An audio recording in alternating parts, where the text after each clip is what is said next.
Senhor, né? Primeiramente, quero dizer que mês passado nós não pudemos estar aqui pessoalmente, mas a irmã Marilúcia Galinatti, ela veio aqui à igreja, lá de Guararema. A irmã Marilúcia é naturopata, ela trouxe uma mensagem direcionada para a área da saúde, né? Soube que teve uma repercussão muito positiva aqui, que vocês gostaram bastante. Que Deus continue abençoando cada um de vocês no conhecimento, em prosseguir conhecendo a verdade de Deus, não é isso? Quero também fazer um agradecimento, irmãos. Eu acabei de vir para cá com a minha tia Yolanda 70, não sei quantos de vocês conhecem. Alguns de vocês estão orando por ela, tenho certeza. A minha tia, ela tem sérios problemas cardíacos. Ela ficou recentemente internada na UTI. Ela foi assim, ela bateu na alça do caixão mesmo e voltou, sabe? Ela ficou num estado assim gravíssimo, mas graças a Deus o Senhor operou e ela se restabeleceu.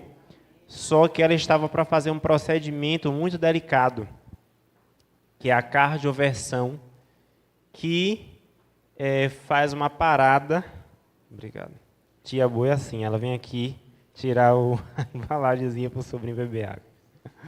Mas assim, ela ia fazer um procedimento chamado cardioversão, que é a parada, que faz uma parada, assim, como é que eu vou dizer, meu Deus, intencional, uma parada cardíaca intencional, para poder normalizar os batimentos cardíacos dela, porque ela estava com taquicardia. E esse procedimento é um procedimento de risco, porque pode parar e não voltar mais. Ela estava com muito medo, pedindo oração, nós oramos, os grupos de oração, a igreja, e graças a Deus hoje ela me disse que o médico falou que miraculosamente o coração dela voltou a bater normal. Que ele não sabia explicar esse fenômeno. E ela disse assim, é o poder da oração, doutor. Aí ele disse assim, ajuda. Ele disse assim, ajuda. Aí ela disse assim, realmente, ajuda a acalmar o coração, ajuda a voltar os batimentos ao normal, porque Deus é o Deus do impossível, não é isso? Então nós agradecemos à igreja que esteve orando, e é um testemunho de que Deus continua operando milagres em nosso meio, e que nós podemos continuar depositando nele a nossa fé, amém? Louvado seja o nome do Senhor. Hoje nós vamos falar sobre esse tema que você vai ver aí na tela. Queria que os meninos colocassem para a gente. Deus, há muito tempo, vinha me incomodando a esse respeito para que tratássemos sobre esse assunto, para que isso fosse colocado diante da igreja. Estava falando ali com o Dino que eu queria que fosse um sábado de manhã, que a igreja estivesse cheia assim, porque na minha opinião, é um tema muito importante, que é esse que você está vendo aqui na tela. Para que todos sejam unidade em tempos de crise.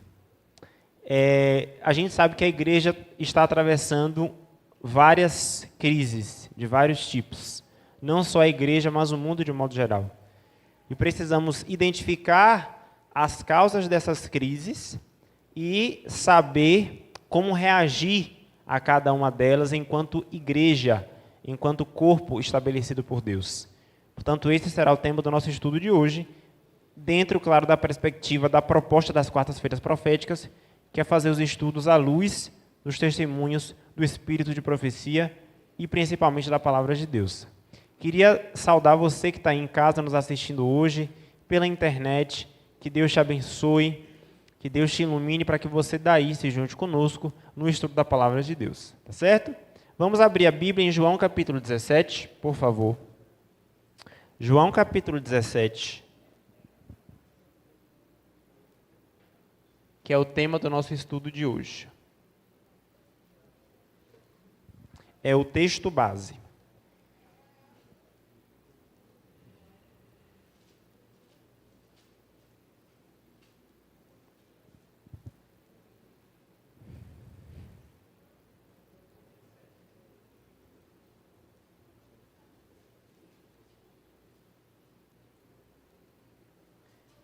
João capítulo 17.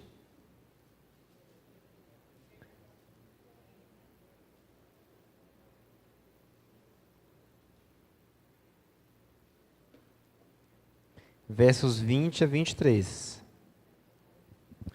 Se você abriu sua Bíblia, nós vamos orar agora, pedindo a intervenção do Espírito Santo no estudo de hoje. Vamos orar? Senhor, nosso Deus, nosso Pai, nós pedimos que o Senhor esteja conosco nessa noite, encarecidamente, Senhor. Sabemos que estudar a Tua Palavra é sempre algo sério, importante, necessário, sagrado. Por isso, como pecadores, como falhos, incompletos que somos, precisamos do Teu auxílio, precisamos da Tua permissão. Por isso, Pai, vem estar conosco nessa noite, nos iluminando, nos guiando, para que possamos não apenas aprender, mas colocar em prática no dia a dia, no nosso pensamento, no nosso modo de enxergar o mundo, os ensinamentos que vamos obter hoje. É a nossa oração em nome de Jesus. Amém. João capítulo 17, a partir do versículo 20, diz assim: E não rogo somente por estes, mas também por aqueles que pela Tua palavra hão de crer em mim, para que todos sejam um, como Tu, ó Pai, o és em mim, e eu em Ti, que também eles sejam um em nós, para que o mundo creia que Tu me enviaste. Versículo 22. E eu dei-lhes a glória que a mim me deste, para que sejam um, como nós somos um. Eu neles e Tu em mim, para que eles sejam perfeitos em unidade, e para que o mundo conheça que Tu me enviaste a mim, e que os tens amado a eles, como me tens amado. Amém. Aqui Jesus Cristo está finalizando o seu ministério terrestre. Ele está prestes a partir para o Pai.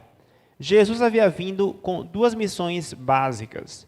Ele havia vindo para dar-se a si mesmo em sacrifício pelos pecados da humanidade, para garantir a nossa redenção.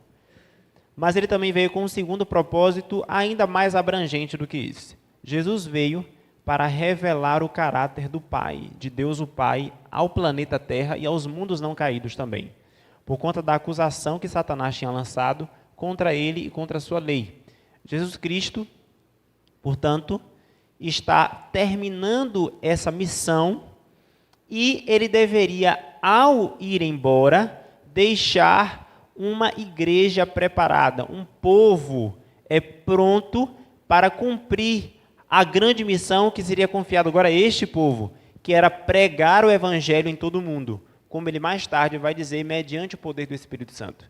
Portanto, Jesus Cristo, ele quer preparar uma igreja neste momento. Ele quer preparar um povo que cumpra basicamente a mesma missão que ele tinha vindo cumprir aqui pessoalmente, que era a de revelar o caráter de Deus, o caráter divino ao mundo, através do seu próprio testemunho e através da pregação do evangelho também. Então, irmãos, essa igreja, esse corpo organizado, esse corpo, de crentes que ele deixaria pronto aqui na terra, ele deveria estar unido. E essa é a tônica das passagens que nós acabamos de ler aqui. O corpo de crentes de Cristo deveria ter perfeita união.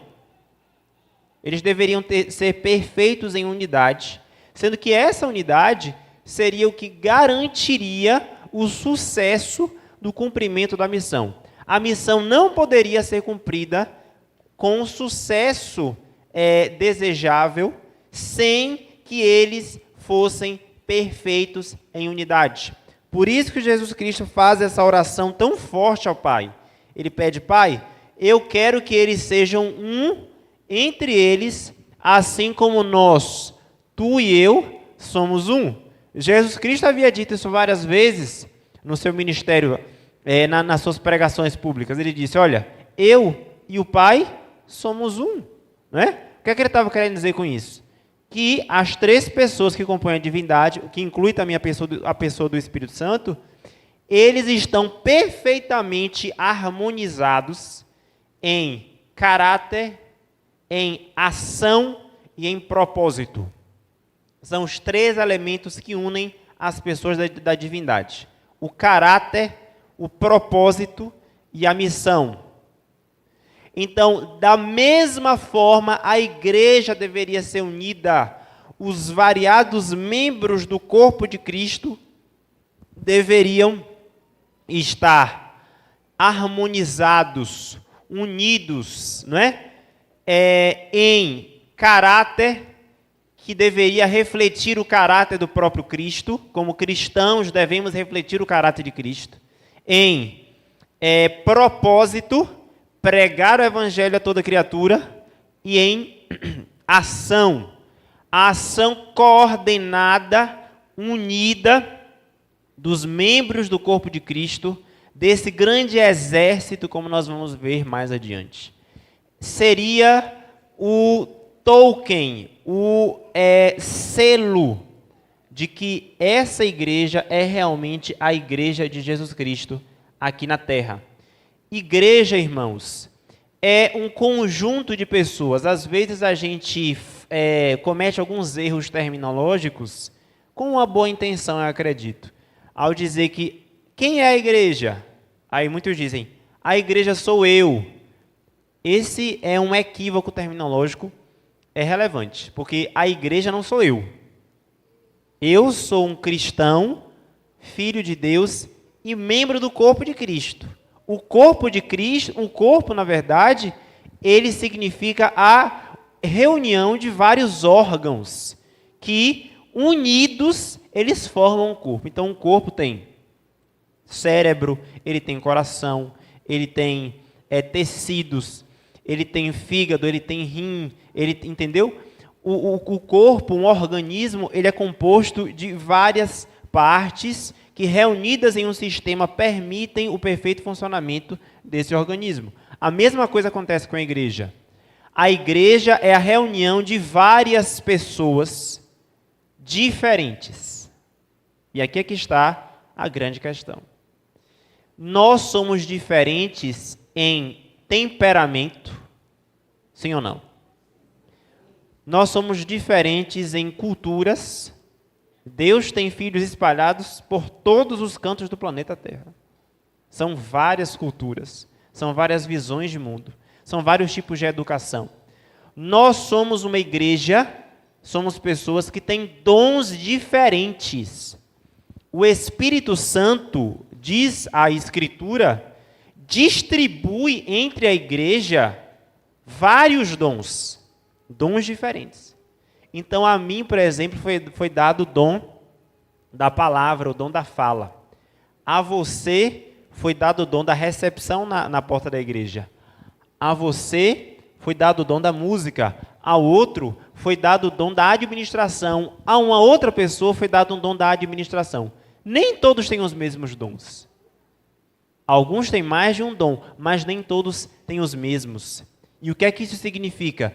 Isso significa que, para a igreja ser completa e poder cumprir plenamente a sua missão, ela depende da união desses diversos dons que estão espalhados entre as várias pessoas que compõem a igreja. Ou seja, para que a igreja tenha sucesso, eu dependo de você e você depende de mim. Isso se chama interdependência. Nós dependemos uns dos outros e, conjuntamente, todos nós dependemos de Cristo Jesus. Essa é a hierarquia, digamos assim, que permite que a igreja avance exitosa no cumprimento da grande comissão para a qual ela foi criada. Então vamos revisar aqui alguns conceitos. A igreja é um corpo de membros organizado que tem um propósito. Qual é o propósito da igreja? Pregar o evangelho a todo mundo e revelar o caráter de Cristo ao mundo. Porque Jesus disse, nisto conhecerão que sois meus discípulos, quando vos amardes uns aos outros, como eu vos amei. Percebeu? Então, esse é o propósito da igreja. Agora, veja bem. Eu achei esse texto interessante. Ele dá um panorama geral sobre a importância da união dentro do âmbito da igreja de Deus. Olha só. A união é força. E o Senhor deseja que esta verdade seja sempre revelada em todos os membros do corpo de Cristo. Todos devem ser unidos em amor, em mansidão, em humildade de espírito. organizados numa sociedade de crentes, com a finalidade de combinarem e difundirem sua influência, compete-lhes trabalhar como Cristo trabalhou. Sempre devem manifestar cortesia e respeito de uns para com os outros. Todo talento tem o seu lugar e deve ser mantido sob o domínio do Espírito Santo. Eu acho que esse texto ele resume a ideia do que nós estamos estudando hoje. Então aqui nós temos a importância da união enquanto a grande força da igreja. Percebam que um exército ele não pode agir descoordenadamente. Se cada soldado de um mesmo exército agir independentemente um do outro, desobedecendo às ordens do capitão do exército que uniformiza a ação combinada dos variados soldados desse exército, ele não vai ter sucesso. Ele vai se perder e o inimigo vai vencer. Então a união é força no sentido de que a coletividade unida, ela avança com muito mais facilidade e com muito mais êxito. Nós temos aqui também, irmãos, que esses membros do corpo de Cristo, eles devem ser unidos em quais pontos? De quais maneiras? Unidos em amor, unidos em mansidão, unidos em humildade de espírito, não é? Temos aqui também que essa igreja ela tem que ser organizada. Esse é um ponto muito importante.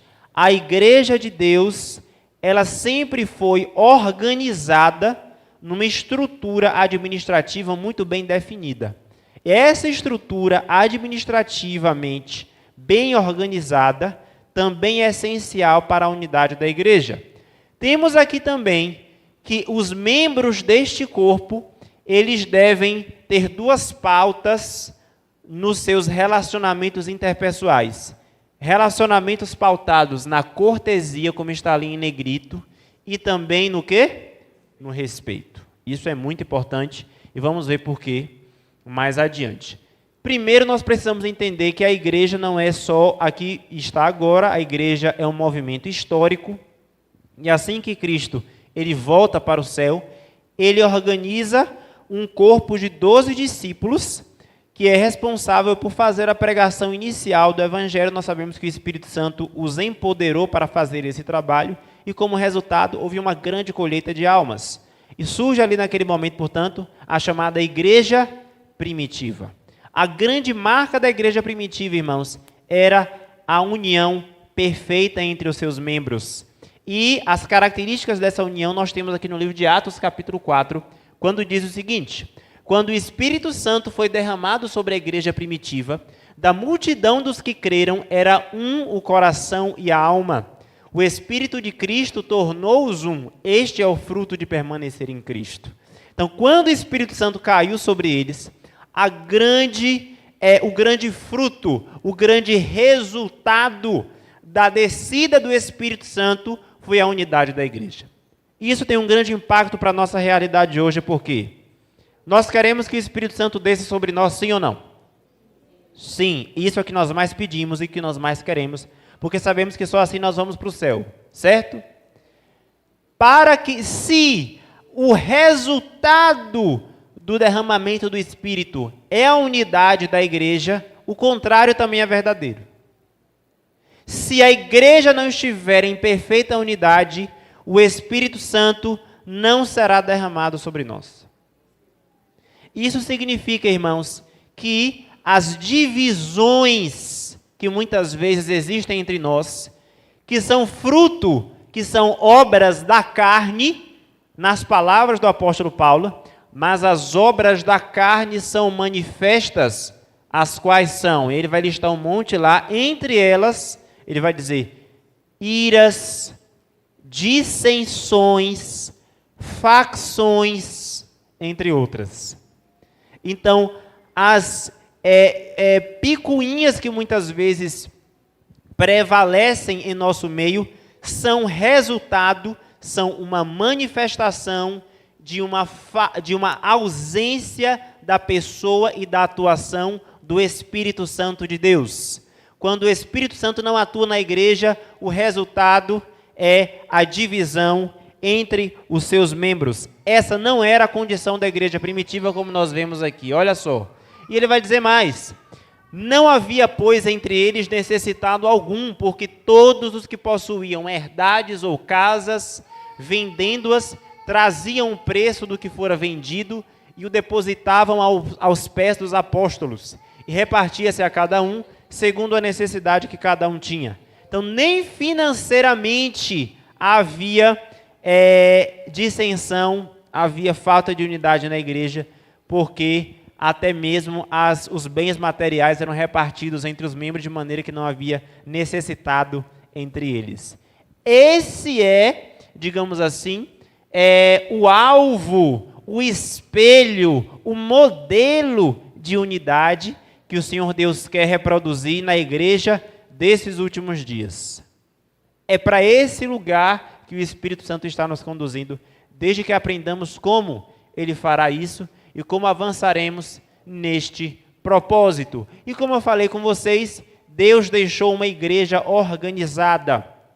Sabemos que nós somos o movimento adventista do sétimo dia, que é um movimento profético, que foi levantado por Deus para pregar as 3 mensagens angélicas, para anunciar a última mensagem de misericórdia ao mundo condenado. Isso não significa, irmãos, pelo fato de sermos um movimento profético, pelo fato de sermos a última igreja de Deus na terra, que a organização ela seria desnecessária. Nada disso. Deus deixou uma igreja organizada. A nossa igreja ela tem uma estrutura administrativa que permite o avanço dos trabalhos da igreja, né? E eu tracei aqui, em linhas gerais, qual é a estrutura, a espinha dorsal do corpo administrativo da igreja adventista do sétimo dia a nível mundial. Então, na base deste sistema, nós temos aí a igreja local. A igreja local é a célula primária da organização adventista. Então, aqui a igreja adventista localizada no bairro São Caetano. Essa igreja é a primeira base organizativa da instituição, certo? Essa igreja ela tem toda uma estrutura em departamentos, ela tem um corpo de liderança muito bem distribuído, muito bem definido, né? Ela tem um poder de decisão muito grande. Então, a igreja local é a primeira base dessa organização. Logo em seguida, nós temos aqui a associação. Vamos caminhando aqui. Logo em seguida, nós temos a associação. O que é a associação? Várias igrejas formam um distrito. Vários distritos reunidos formam o quê? Uma associação. A associação à missão é a reunião de várias igrejas locais, né? Que é um corpo organizado e unido de igrejas. No nosso caso aqui, nós temos a Associação Bahia Sul. Várias associações reunidas formam a União. No nosso caso, a União Leste Brasileira. E várias uniões reunidas formam a divisão, né? As divisões são seções da Associação Geral, que estão basicamente ali representando os 5 continentes do planeta Terra, e as divisões reunidas, elas formam a maior unidade organizativa da igreja, chamada de Associação Geral, que fica localizada nos Estados Unidos. Então, essa estrutura administrativa, ela tem um poder de liderança, um poder de decisão bem definido, ela tem um modo de trabalhar definido, que digamos assim, uniformizado. É assim que a igreja adventista trabalha, certo? Nós já vimos isso aqui, a importância de um exército unido. Sem união no exército, ele não avança. Ok? Então, vamos lá. Foco no cumprimento da missão. Qual é mesmo a missão da igreja? Como eu falei aqui. A missão da igreja é qual? Pregar o evangelho. Especialmente a missão da igreja adventista. Pregar as 3 mensagens angélicas e revelar o caráter de Cristo ao mundo. Esse é o propósito de existência da igreja. Nós somos trazidos, enquanto movimento adventista, fomos trazidos ao mundo para isso. Esse é o nosso foco, esse é o nosso objetivo maior. E tudo que nós fazemos aqui dentro deve ter em mira esse grande foco, tá certo? Agora, qual é a importância de ter um foco nessa missão? Olha só. O testemunho de todo crente, na verdade, deve ser como se fosse um só. Todas as vossas pequenas divergências que suscitam o espírito combativo entre os irmãos, são o que, irmãos? O que ela está dizendo lá? São ardis de Satanás, olha só, para fazer o quê? Desviar as mentes. Então, esse é o primeiro ponto que precisamos entender. O que é que enfraquece a unidade da igreja? Primeiro, as pequenas divergências. E é interessante que ela use esse adjetivo, né? Pequenas. Porque é natural que numa comunidade haja divergências. Como eu falei, somos todos diferentes. Precisamos harmonizar essas diferenças para conviver bem. Agora, muitas vezes, existem dissensões e problemáticas de relacionamento na igreja originadas por pequenas divergências, por questões pequenas, por questões que poderiam ser resolvidas muito facilmente se fôssemos realmente convertidos a Deus. Por exemplo, no espírito de profecia também é dito, você que está em casa, que também está me assistindo, é dito que se o orgulho, meu Deus, tem outra característica que eu não estou me lembrando agora, mas ela fala expressamente do orgulho. Se o orgulho ele fosse deixado de lado, em muitos casos bastariam menos de 5 minutos para resolver a maior parte dos problemas. Eu vou repetir. Se o orgulho ele fosse deixado de lado, menos de 5 minutos levaria para resolver a maior parte dos problemas que acontecem.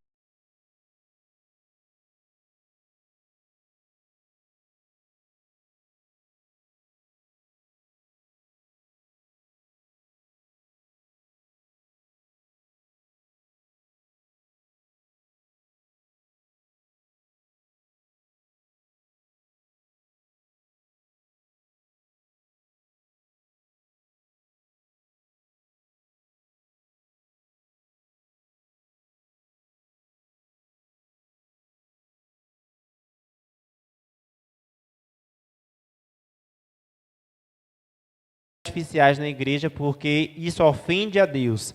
Aí a pessoa cria disso uma tempestade com a liderança da igreja, com a pessoa que ornamenta o templo, né, os cultos, e disso se faz uma grande questão. E a gente fica perdendo tempo com essas pequenas coisas, né, e nisso Satanás está ganhando. Quanto mais a gente discute sobre as pequeninas coisas da igreja, mais tempo e força ganha Satanás. Porque a gente fica mais atrasado no cumprimento da missão e nos desfocamos. Entendeu? Então, irmãos, Deus está trabalhando pela unidade da igreja, não é? E aí ela vai dizer o seguinte também.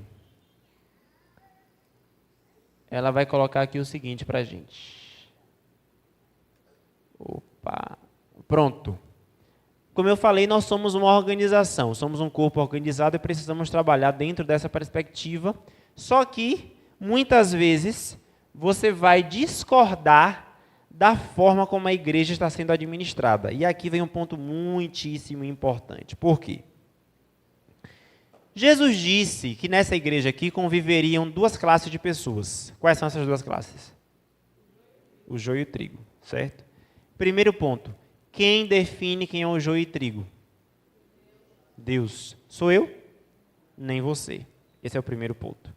Segundo ponto. O meu trabalho é identificar se eu estou sendo joio ou trigo na igreja.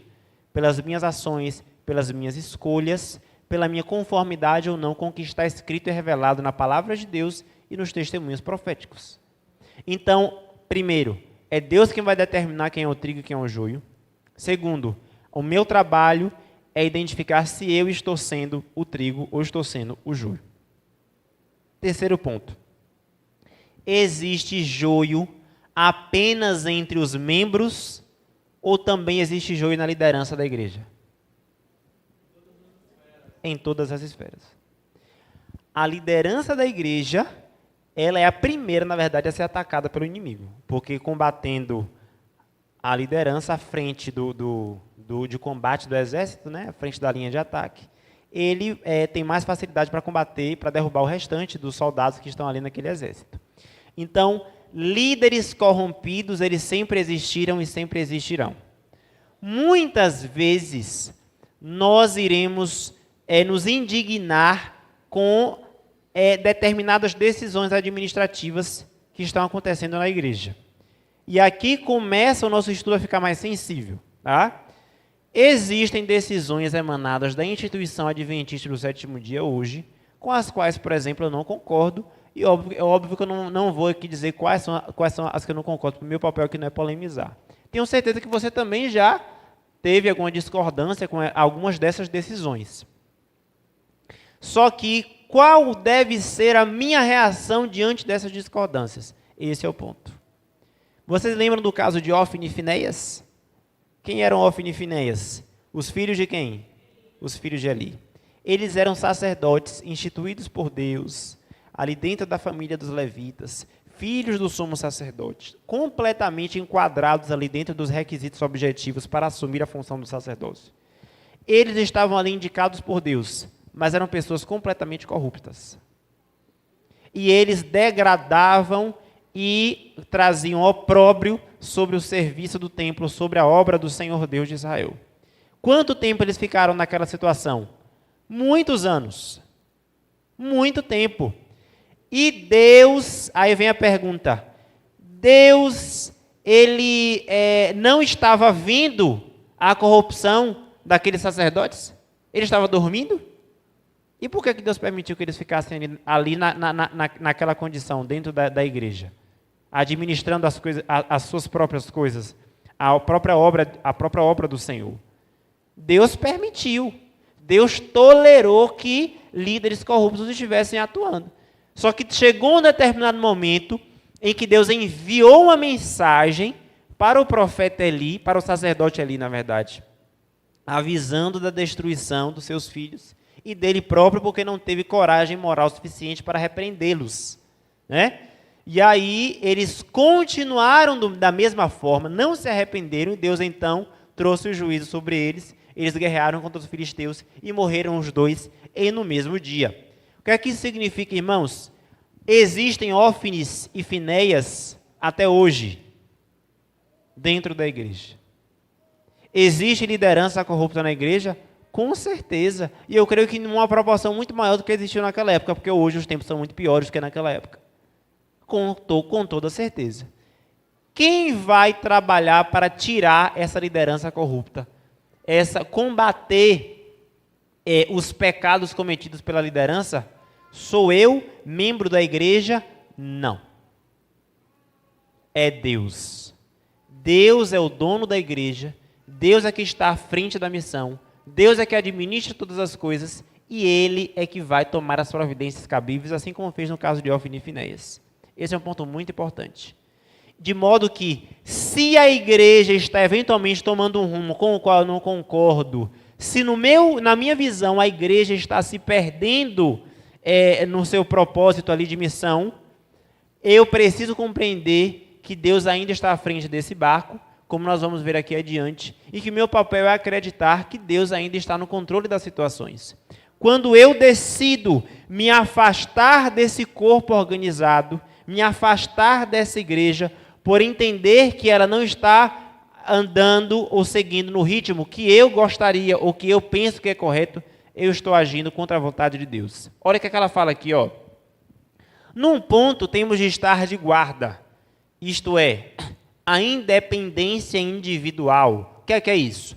Como soldados do exército de Cristo, deve haver ação combinada nos vários departamentos da obra. Cada obreiro deve agir tendo em vista os demais. Os seguidores de Jesus Cristo não agirão independentemente uns dos outros. Olha só que coisa interessante. Nessa obra, dentro do exército de Cristo, nós não podemos agir de forma independente dos demais. Por quê?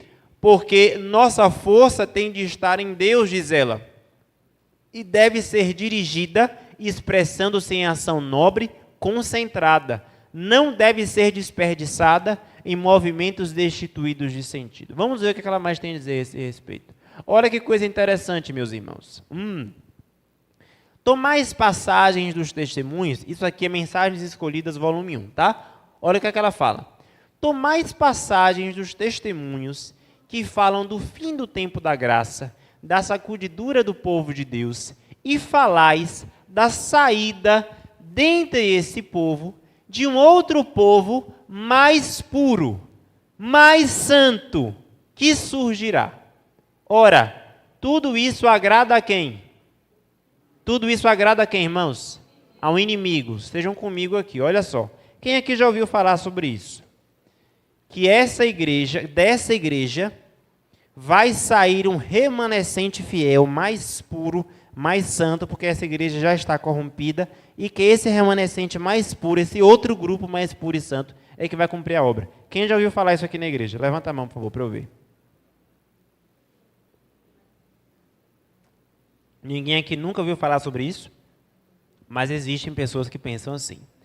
Que a igreja está tomando um rumo tão ruim, que vai precisar sair um outro grupo de dentro dela que vai completar a obra. Agora veja bem, aceitassem muitos os pontos de vista que avançais, e falassem e agissem baseados nisso, e veríamos uma das maiores exibições de quê, irmãos? Fanatismo. Jamais testemunhadas entre os adventistas do sétimo dia. E isso aqui quem quer? Satanás. Se nós aceitarmos esse ponto de vista,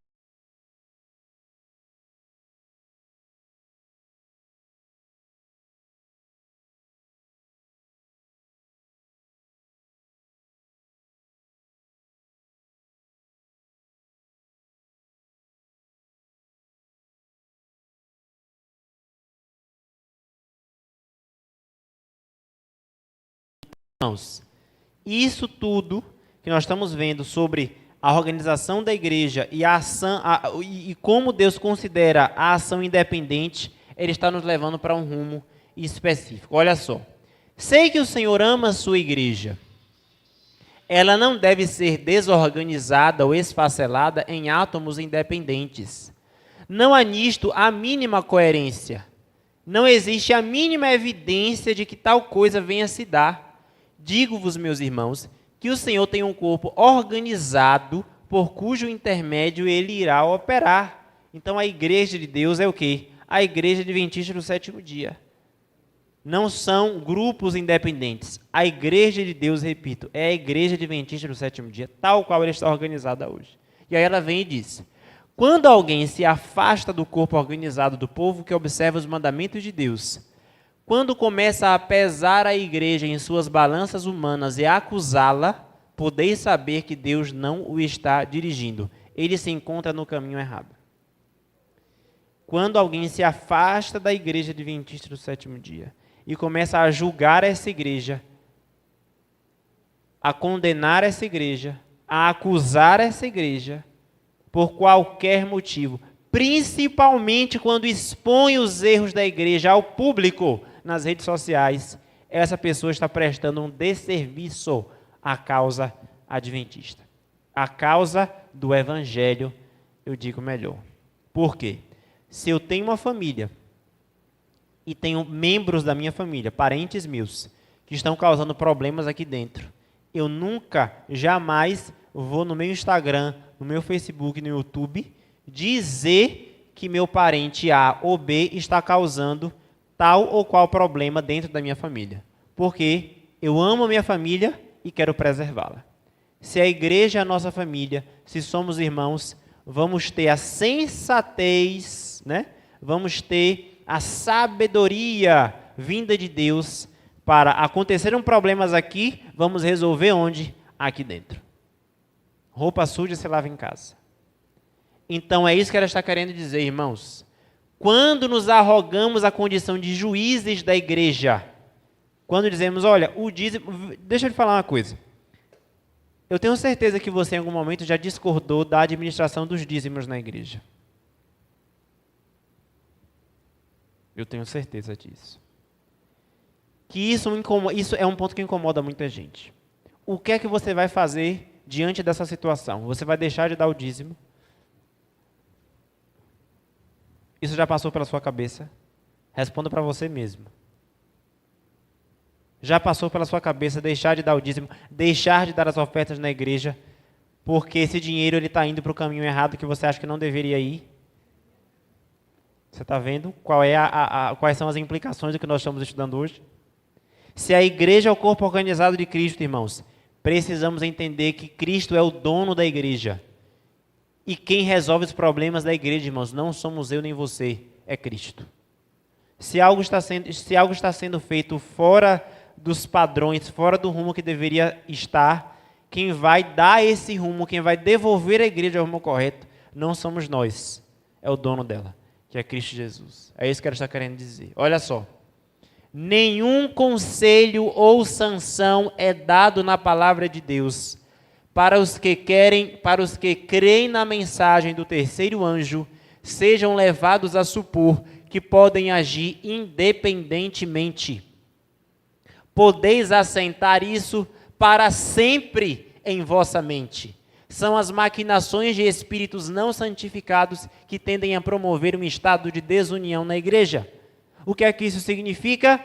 Que Deus nunca, jamais, em tempo algum, terá uma segunda igreja adventista do sétimo dia. Nunca, isso nunca vai acontecer. Essa é a última igreja, ponto. Porque se essa não for a última igreja, irmãos, Deus mentiu. Se essa não for a última igreja, Deus mentiu para nós. Quando eu ajo neste sentido, de criticar a igreja e me afastar dela por julgar que ela está assumindo um caminho, uma rota que não deveria estar assumindo. Quando eu me arrogo essa condição de juiz da igreja, eu estou dizendo, Deus não vai conseguir terminar a obra. Deus não tem capacidade para finalizar a obra como ele disse que faria. Eu estou dizendo que Deus não é poderoso o suficiente para isso. Isso é muito sério. Muito sério. Podemos assentar isso para sempre em nossa mente, que essa é a igreja de Deus e que essa é a última dessas igrejas. A última igreja. Olha só. Alguns têm apresentado a ideia de que, ao aproximarmos-nos do tempo do fim, cada filho de Deus agirá independentemente de qualquer organização religiosa, né? Eu já ouvi dizer assim, à medida que o fim se aproxima, não precisamos mais construir igreja, vão prevalecer só os pequenos grupos, precisamos focar nos pequenos grupos porque a igreja ela já está andando por um caminho muito errado, então o que vai prevalecer mesmo são os grupos nas casas. Vamos focar só nos grupos nas casas. Irmãos, isso não é verdade. Quando a igreja passar pelo processo da perseguição, nesta fase final, a organização administrativa ela não vai existir mais, né? Por quê? Porque seremos perseguidos pelas leis do país, obviamente. Legalmente, a instituição adventista, legal, ela não existirá mais. Por força da perseguição, o povo adventista ele subsistirá até o fim dos tempos. E aí sim nós vamos estar reunidos em pequenos grupos espalhados pelo mundo. E aí ela é clara ao dizer, fui instruída pelo Senhor de que nesta obra não há isso de cada qual ser independente. Se somos um corpo, seremos um corpo até o fim. E ponto final. Não podemos nos esfacelar em átomos independentes, porque isso não acontecerá. E aqui vem uma parte muito interessante, que eu julgo para o entendimento do assunto de hoje. Esse texto ele está no Mensagens Escolhidas, volume 2, página 390. Muitas vezes a gente duvida, com o ritmo que as coisas estão tomando, de que a igreja vai conseguir chegar até o fim. Será mesmo que, já passou pela sua cabeça, será mesmo que a igreja ela vai perdurar até o fim? Será que esse movimento não vai acabar? Será que isso não vai se corromper completamente? Olha só que coisa interessante, irmãos. não há necessidade de duvidar, de estar temeroso de que a obra não seja bem sucedida. Não há essa necessidade. Por quê? Deus está à frente da obra e porá tudo em ordem. Olha só que coisa tremenda, irmãos. Caso haja coisas necessitando serem ajustadas na direção da obra, Deus atenderá isso e trabalhará para endireitar todo o erro. Amém, irmãos? Essa é a nossa esperança. Essa é a minha esperança. Existem erros na igreja? Com certeza. Esses erros, eles serão responsabilizados junto àqueles que têm responsabilidade. Mas quem vai fazer essa responsabilização é Deus, e Ele fará isso. Porque a Bíblia diz que o julgamento, ele vai ser realizado, e ele começa pela casa de Deus, especificamente por onde? Pelo santuário. O julgamento começa pelo santuário, pelos anciãos do santuário. Se existe liderança errada na igreja, eles serão julgados. Tenhamos fé que Deus vai conduzir a nobre nau que transporta o seu povo em segurança para o porto. E aí aqui ela diz o seguinte: não tem Deus uma igreja viva? Ele tem uma igreja, mas esta é a igreja militante e não a igreja triunfante. Entristecemos-nos de que haja membros defeituosos, de que haja joio no meio do trigo, né? Embora existam males na igreja e tenham de existir até o fim do mundo, a igreja destes últimos dias há de ser a luz do mundo poluído e desmoralizado pelo pecado. O que é que acontece aqui? Nós temos dois conceitos: o da igreja militante e o da igreja triunfante. A igreja militante somos nós, com os nossos defeitos, com os nossos problemas, com as nossas dificuldades.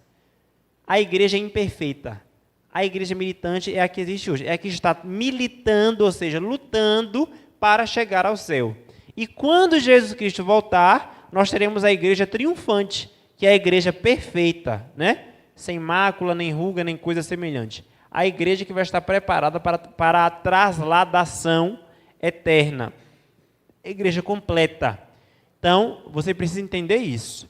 Estamos na igreja militante, defeituosa, imperfeita, lutando para chegar à condição de igreja triunfante, que é que vai subir para as mansões celestiais.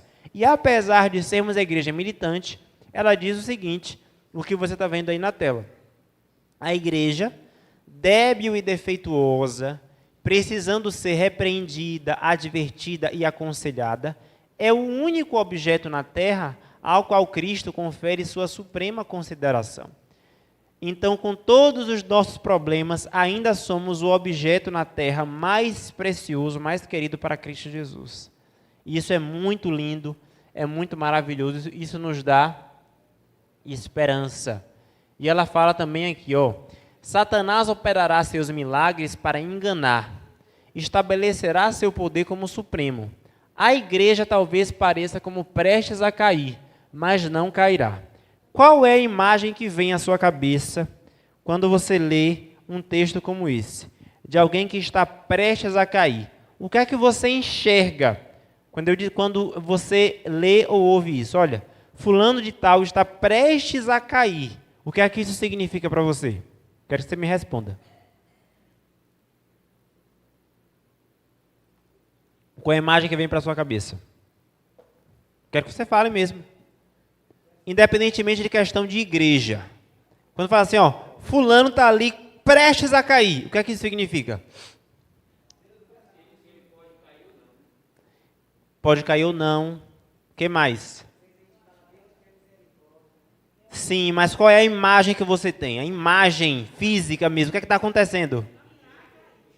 Ele está ali pendendo. A imagem que me vem à mente é de uma pessoa que está à beira de um precipício. Ele está por um fio. Você está ali quase, né? Por um fio mesmo. Agora vamos ler de novo aqui. Vamos ler de novo essa frase, aqui na tela. A igreja, na segunda linha, a igreja talvez pareça como prestes a cair. O que é que isso significa, irmãos? Isso é muito forte. Sabe o que é que isso significa? Você que está me ouvindo aí na tela, preste atenção. Isso significa que a igreja vai estar com tanto problema, vai estar com tanto erro, vai estar com tanta miséria dentro da igreja mesmo, que você vai olhar para ele e vai dizer assim, é impossível essa igreja se reerguer.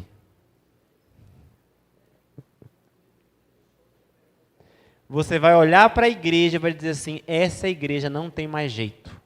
Ela já está corrompida. Você entendeu? Você entendeu o que eu estou querendo dizer? Irmãos, nós estamos caminhando para um período crítico da história da Terra. É isso mesmo que você está ouvindo. Essa igreja vai entrar numa crise terrível. Por exemplo, nós já estamos enfrentando agora uma das maiores crises, se não a maior, que a igreja adventista já enfrentou, que é a crise da ordenação de mulheres ao ministério pastoral. O que é que significa isso? A divisão sul-americana e a divisão europeia, não sei se é a central europeia, mas são divisões lá da Europa e a dos Estados Unidos. Já vinham há algum tempo ordenando mulheres ao ministério pastoral.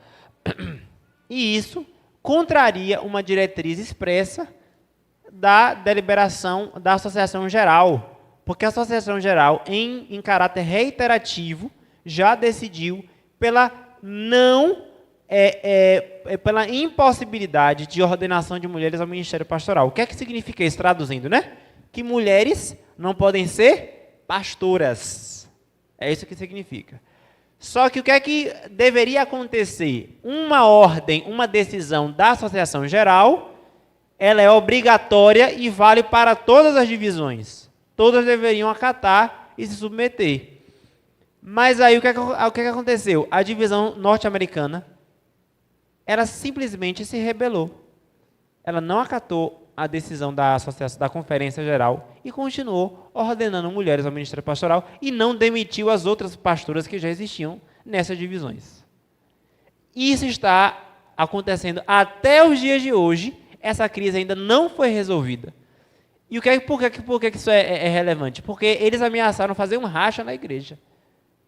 Essas divisões, elas ameaçaram se afastar formalmente do corpo organizado da igreja adventista do sétimo dia. As divisões mais ricas do mundo, as que trazem mais dízimos para a igreja. Então, assim, a igreja está enfrentando não apenas essa, mas diversas outras crises aí, de escândalos que a gente vê surgindo a todo momento, com pastores, etc. Você sabe muito bem do que eu estou falando, né? Então, assim, a igreja está já passando por essa sacudidura, por esse peneiramento, por essas crises terríveis. E isso vai, irmãos, piorar, porque o contexto em que ela fala aqui é a da perseguição, praticamente lá no tempo de angústia, porque ela fala, Satanás operará seus milagres para enganar, estabelecerá seu poder como supremo. É lá na frente, ou seja, lá no final, a igreja... Ou seja, daqui para frente, nós podemos esperar uma piora no estado espiritual da igreja. Temos a esperança de ver a igreja toda reavivada, sim ou não? Não! Vou repetir a pergunta. Temos a esperança de ver a igreja toda reavivada, irmãos? É claro que não, porque senão não existiria o joio aqui dentro. Se vão existir o joio e o trigo aqui dentro, é porque nem toda a igreja ela vai se salvar. Muito pelo contrário. O mínimo, quando ela fala assim, entre os nomes registrados nos livros da igreja, nenhum em 20 está preparado para finalizar a sua história terrestre. O que é que isso significa? Eu já falei isso aqui já. Menos de 5% da igreja está preparado para se salvar. E Isaías fala... Ainda que Israel seja como a areia do mar, só o remanescente dele será salvo. Agora, esse é o ponto que você precisa entender. Olha aqui. A igreja talvez pareça como prestes a cair. Você vai ver a igreja numa miséria, num estado de decadência total. Se a gente finalizasse aqui, poderia todo mundo ir embora para casa e nunca mais voltar. Mas a frase não acaba aí. A igreja talvez pareça como prestes a cair, mas o que, irmãos? Amém? Você acredita nisso? Acredita mesmo? Então tem que parar de criticar a igreja. Você tem que parar de olhar para as coisas com esse olhar pessimista que você tem e passar a acreditar no Deus que está à frente desse barco. Se Deus está à frente desse barco, irmãos, ele não cairá. Aleluia? Olha só. A igreja permanece ao passo que os pecadores de Sião serão lançados fora no joeiramento, a palha separada do trigo precioso. Olha só o que é que eu estou dizendo aqui. A igreja não cairá. Ela permanece. Quem é que sai da igreja, irmãos? Os pecadores de Sião. Eles é que vão sair. Esse é o ponto que você precisa entender. Quem é que vai sair daqui, irmãos? É o trigo, é você que se considera trigo, tão santo, tão bom, que está vendo os erros da igreja, que vai sair e montar um grupo à parte? Não. Quem vai sair é o joio que vai sair. São as pessoas erradas. As pessoas que estão... Olhem bem, essa parte é muito importante. As pessoas que estão aqui na igreja e que não se conformam com as normas e diretrizes dessa igreja. Por exemplo, quando você vê alguém, esse movimento que está tomando conta na igreja, de as pessoas elas abandonando as normas de modéstia cristã, as pessoas ouvindo todo tipo de música errada, as pessoas não estão guardando mais o sábado como deveria guardar, o movimento de várias tribulações e terríveis erros doutrinários e comportamentais acontecendo na igreja. Quando você olha para essa situação, não é você que está sendo correto que vai sair. São essas pessoas que não estão se conformando com o que diz a palavra de Deus, que não suportarão estar aqui dentro. Abra o Salmo 1, por favor. Salmos capítulo 1, vou lhe mostrar isso na Bíblia. A gente não fala do Espírito e profecia só, não. Na Bíblia, a Bíblia é o nosso fundamento. Abra a sua Bíblia, Salmos capítulo 1.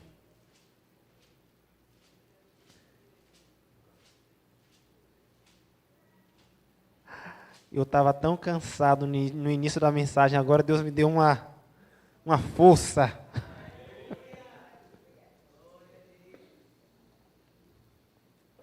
Aleluia, glória a Deus. Olha só.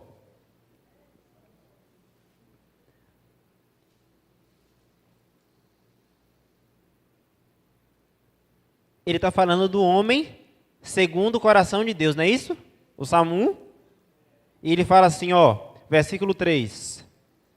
Pois será como a árvore plantada junto a ribeiros de águas, a qual dá o seu fruto no seu tempo, as suas folhas não cairão, e tudo quanto fizer prosperará. Não são assim os ímpios, olhe bem, mas são como a moinha que o vento espalha. Presta atenção nesses conceitos aqui.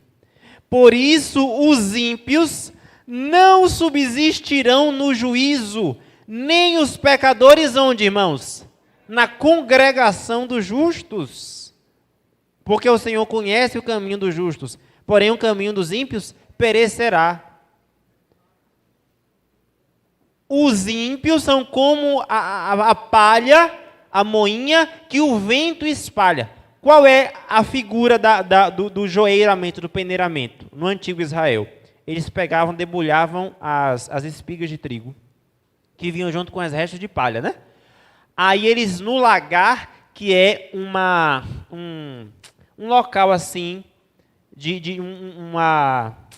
uma área de cimento, cimentícia, normalmente em formato redondo, né? Que ficava assim à beira de um lugar montanhoso, de um precipíciozinho. Eles iam e pegavam uma peneira bem grande, colocavam aquelas espigas ali que estavam misturadas junto com a palha e eles jogavam para cima. Aí o vento passava e levava a palha para longe e o grão, que era pesado, pelo seu peso, ele descia e ficava na peneira. Essa é a lógica do peneiramento. A palha é espalhada e o trigo, ele fica. Essa é a lógica. A palha vai embora e o trigo, ele fica. Por isso que aqui ele fala, né? Versículo 4. São como a moinha que o vento espalha, e por isso os pecadores não subsistirão na congregação dos justos. O que é que isso significa, irmãos? Um alerta para mim e para você. Se eu não estiver levando a minha vida, me purificando na obediência à verdade da palavra de Deus, eu serei joeirado. Se eu não estiver levando uma vida de santificação, de purificação, se eu não estiver lutando para fazer a vontade de Deus, segundo as normas que esta igreja, ela me fornece, as informações que eu tenho aqui dentro, que nós estamos carecas já de saber, de 1000 anos aqui que estamos ouvindo sermão após sermão, lendo mensagem após mensagem. Se essas mensagens não surtirem efeito nas nossas vidas, nós seremos joeirados e cairemos fora. E aí ela vai dizer o seguinte: esse é um transe terrível, não obstante, importa que tenha lugar. Ninguém, senão os que venceram pelo sangue do Cordeiro e a palavra de seu testemunho, será encontrado com os leais e fiéis, sem mácula, nem ruga de pecado, sem engano em sua boca. Precisamos despojar-nos de nossa própria justiça e revestir-nos da justiça de quem, irmãos? De Cristo. Só os que passarem por esse processo vão continuar nessa igreja aqui. Só estes aqui. Né? E o que é que eu faço? O que é que eu devo fazer diante dos erros que são cometidos aqui na igreja? O primeiro passo que você tem que fazer é o seguinte, olha, se existe algum erro na administração da igreja que você não concorda, procure as pessoas competentes. Procure o presidente da associação, primeiro procure o seu pastor local. Se o seu pastor não resolver, vá ao presidente da associação, procure o departamental da igreja, protocole sua denúncia, sua insatisfação, né? E ore para que isso seja resolvido. Reúna os anciãos de sua igreja. Qual é a orientação bíblica? Chame o povo, né? Orem e chorem os anciãos entre o alpendre e o altar e clame pelo povo. Marquem um jejum, uma assembleia solene, jejue pela igreja, ore pela igreja. Muitas vezes a gente reclama tanto da igreja. Quantas vezes você já orou pela igreja? Quantas vezes você já jejuou pelos problemas que acontecem aqui dentro da igreja? Você reclama, diz até que vai sair da igreja, se as coisas não se resolverem do jeito que você quer, mas nunca fez um jejum pela administração da igreja. Né? Será que essa é a melhor atitude que você pode tomar? Certamente não. Primeiro ponto é esse. Olha só que coisa interessante que ela fala aqui, irmãos. Não julgueis, né? Muitas vezes nós estamos aprendendo com Satanás, alimentando esse espírito de crítica. Ele é o acusador de nossos irmãos. O espírito de acusação, ele se originou em Satanás. E quando acusamos, estamos a imitar-lhe o exemplo. Vós que vos tendes estado a educar a vós mesmos e aos outros, no espírito de crítica e acusação, lembrai-vos que estáis imitando o exemplo de quem? De Satanás. Olha que coisa séria. A atmosfera de crítica egoísta e estreita sufoca as nobres e generosas emoções, fazendo com que os homens se tornem egocêntricos juízes e mesquinhos espias. E aí ela vai citar aquele clássico texto lá de Mateus capítulo 7, não julgueis para que não sejais julgados. Isto é, não vos ponhais como norma, não façais de vossas opiniões, vossos pontos de vista quanto ao dever, vossas interpretações da Escritura, um critério para outros, condenando-os em vosso coração, se não atingirem vosso ideal. Muitas vezes você você chega a um determinado padrão de estilo de vida, e porque os outros não chegam no padrão que você chegou, aí você começa a condenar, você começa a criticar, você começa a falar, e aí você se torna uma pessoa inconveniente, se torna uma pessoa chata, se torna alguém ranzinza, que vai afastar as pessoas em vez de aproximá-las. Deus nunca trabalhou, irmãos, com método da obrigação, da imposição. Deus sempre trabalhou com o método do constrangimento por amor. O que é que o apóstolo Paulo disse? O amor de Cristo nos constrange. Quando você vive o evangelho, olha que coisa importante, quando você vive o evangelho de verdade, quando você mais serve do que prega, olha só, quando você se preocupa mais em servir do que em falar, mais em viver do que em acusar e criticar, as pessoas serão atraídas pelo seu exemplo. As pessoas ficarão encantadas com a sua atitude, quererão viver, quererão seguir o caminho que você escolheu seguir. Esse é o verdadeiro evangelho. E aí ela fala o seguinte, né? Cristo não tange, mas atrai os homens a si, né? E aí ela finaliza com esse texto. Enquanto não vos sentirdes dispostos a sacrificar o amor próprio e mesmo a dar a própria vida para salvar um irmão em erro, não tirastes a trave do próprio olho, de maneira a estar preparados para ajudar a um irmão.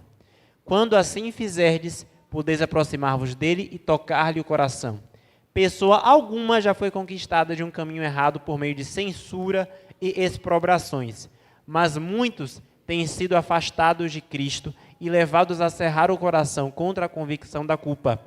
Um espírito brando, uma suave e cativante atitude pode salvar o errado e cobrir uma multidão de pecados.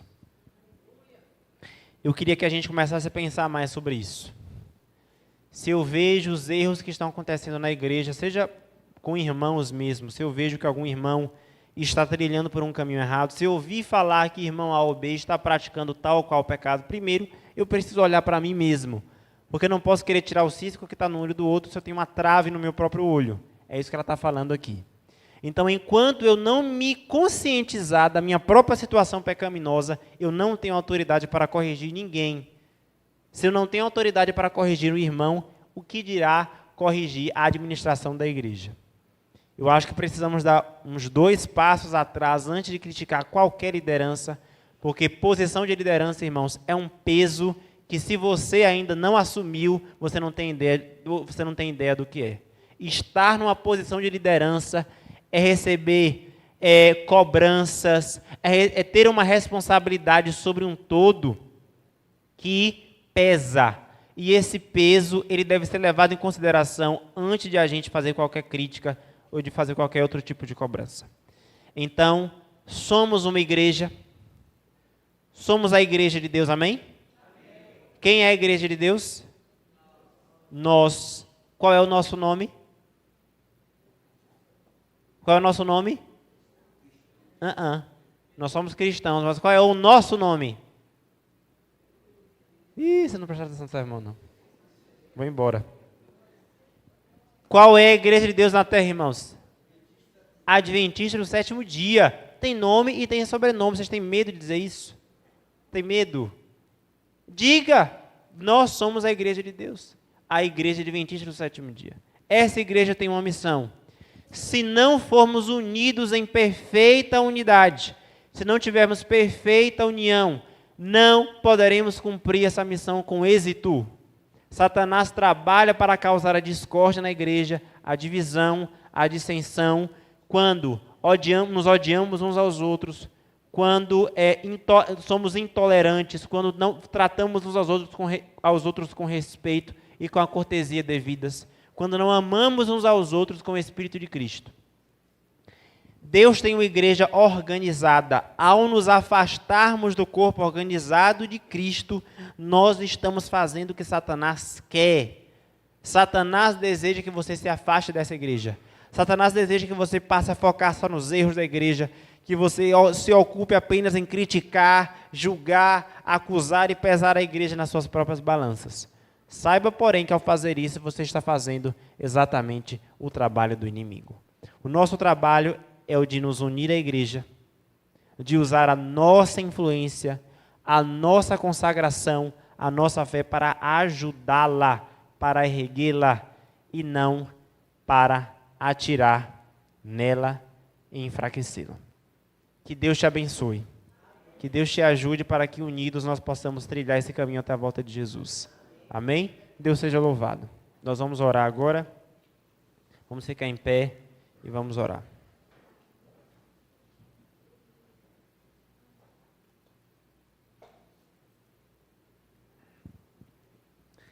Senhor nosso Deus, nosso Pai, nós te agradecemos porque o Senhor tem uma igreja viva.